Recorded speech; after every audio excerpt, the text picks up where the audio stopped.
and welcome to another episode of Caught in the Third Act. It's been a while, and as you can see above, this is not live. This is a pre-recorded show for you, so sorry, no chat is going to be available, but I just wanted to get back into the swing of things a little bit and surprise you guys with a episode that you weren't expecting. So it'll be a few weeks still before the next broadcast. I'm going out of town next weekend for business for a couple weeks, and who knows what might happen immediately after that, but uh, nonetheless, I'll be gone for a little bit. And anyhow, back to the big thing that's happened over the last few weeks. As you know, for whatever reason, the channel got suspended. And it was suspended until this past week. What apparently happened is that YouTube's system decided to flag the channel as a spam source, or at least a spam channel. And as a result, they suspended it immediately, no warnings, no strikes. I only had one opportunity for an appeal, and they denied that appeal pretty much automatically. Supposedly, humans are supposed to actually review the appeal request, but I have the sneaking feeling that basically it was done automatically by a system instead of being human reviewed.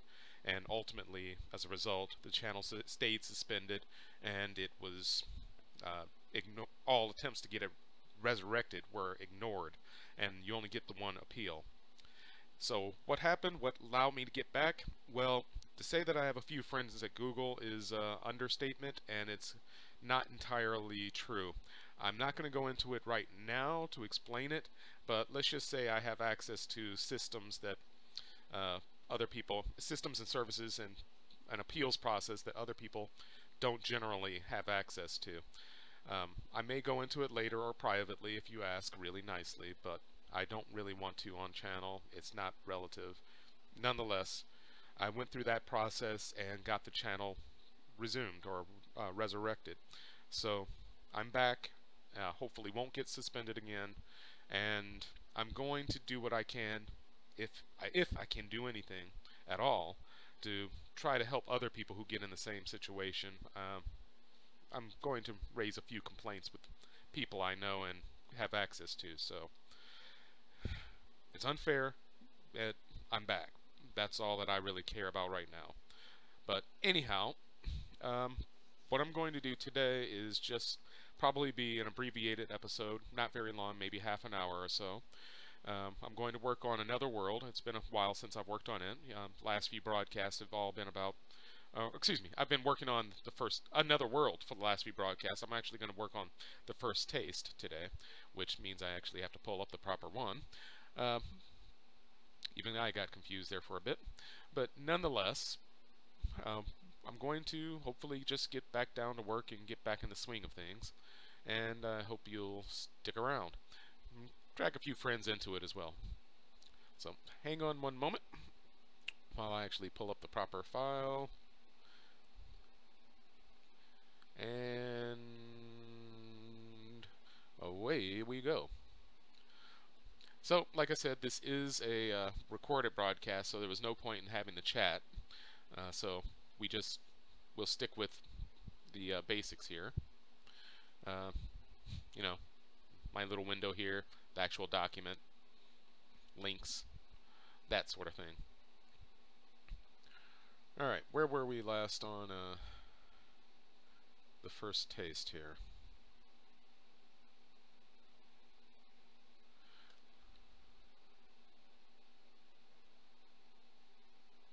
Okay.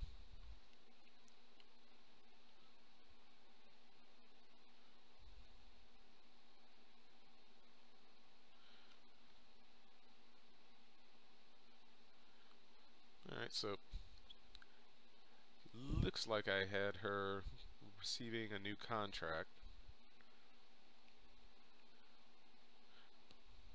Basically to go ahead and infiltrate a military network.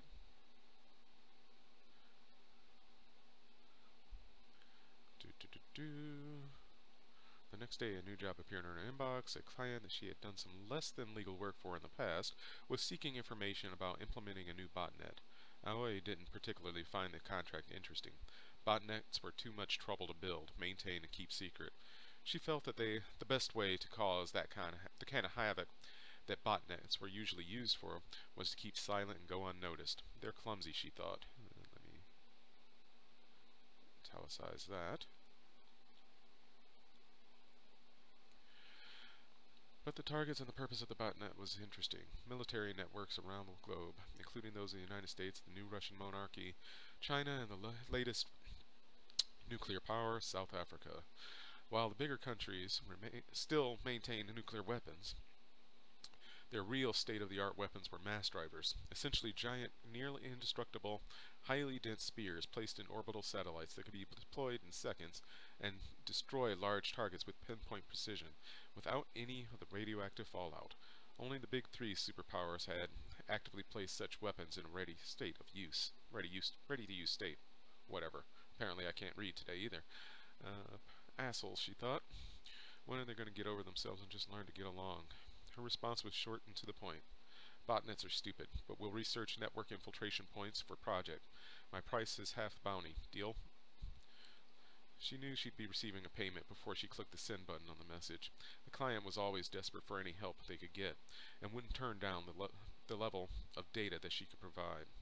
10 minutes later, she received a 10 million yen payment through Yencoin, Japan's official cryptocurrency.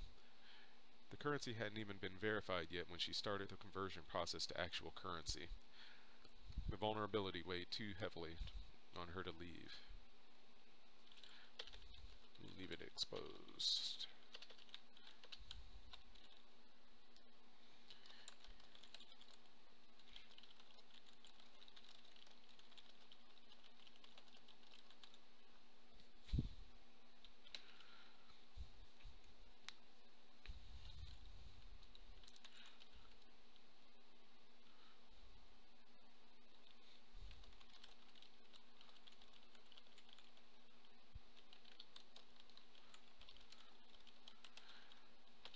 I also have a cold going on right now, so I hope you'll forgive me if I don't talk quite as much as I usually do in my broadcast. And I hope you also can't hear the air conditioner I have running. It's a little humid and weird temperature-wise here, so I'd rather keep the air conditioner going if I can.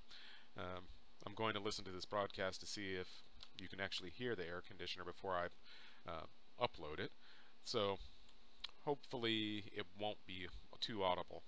If it is, well, I guess you don't get much of a broadcast. Sorry.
this is true.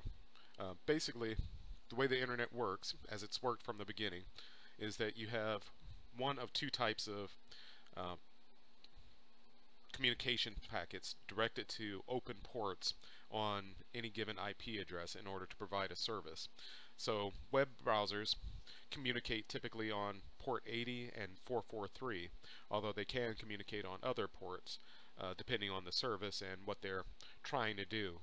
For instance, a lot of websites use alternative ports to try to keep themselves a little less vulnerable to attack, or they're using a proxy server behind the scenes to communicate with the real port or something to that effect.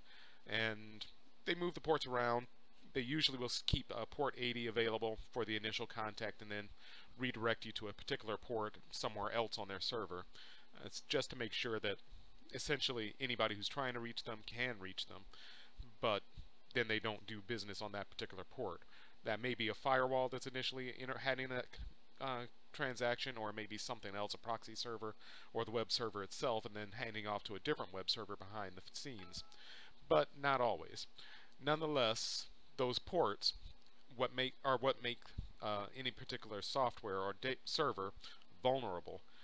What can be done after that in an attack is basically you can send an overwhelming amount of data to overload the buffer that's on the server designed to handle incoming requests, because those are usually only initially expecting to have a handshake, essentially say, hey, I want this particular page, or I want to share this particular data, or hi, I'm a mail server connecting to you, I want to send this email.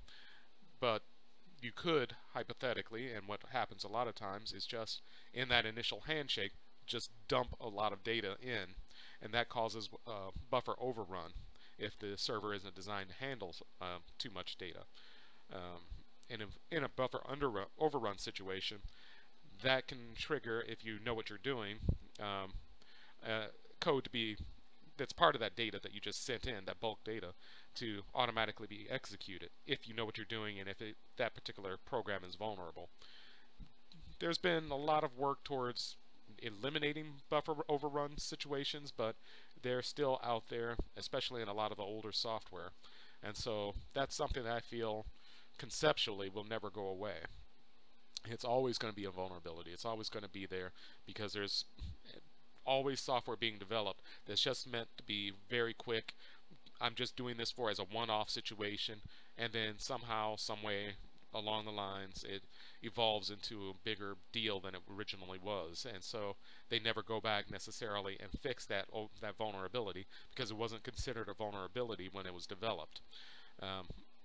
Or they weren't thinking in those terms when it was developed because they were just trying to do something very quick and fast and be done with it, because what they really wanted to do was something else that depended on this little bit of software, this initial handshake and connection. So vulnerabilities like that do tend to stick around for quite some time, but that's just one thing I'm going with here, or at least it's the start of her hunt. I always hunt for vulnerability on these networks. A lot of times as well, in the military as well as in government service, the same software is used country to country, or the same approaches are used in developing software country to country, because they learned from the same classes, they were taught by the same people, etc. And then those students go out and teach other people or implement the routines and things the way they were taught, as opposed to doing something different or learning about the vulnerabilities when it was developed and developing something to counter it. So these things, like I said, tend to stick around for a long time, and it takes something like a major hack or breach of security for anyone to even realize that program A is vulnerable in this particular way. There's 1,000 other ways to hack a website or a server, or any kind of data server, period, not just a web server, but it all depends on what the goal is, how you're approaching it, what the vulnerability is, and how much research you do on that particular program. Not that I've ever hacked anything, but I've done my fair share of programming and learning about internet protocols and connecting to them and dealing with these sorts of things. So it's something that I've gotten a lot of experience with over the years.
think that's 9 syllables, so it's not quite a haiku.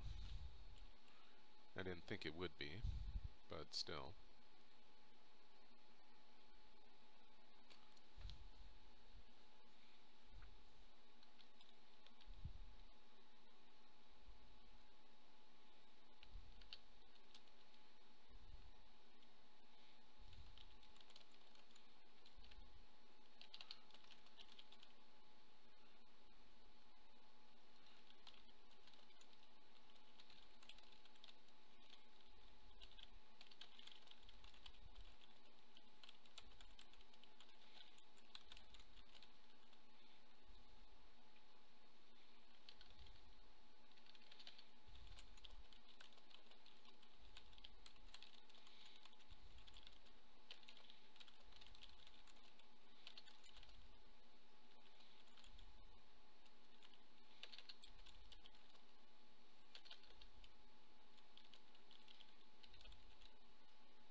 Alright, I know I haven't written very much here, but I think I'm actually going to go ahead and call this a broadcast right now, or at least a video right now.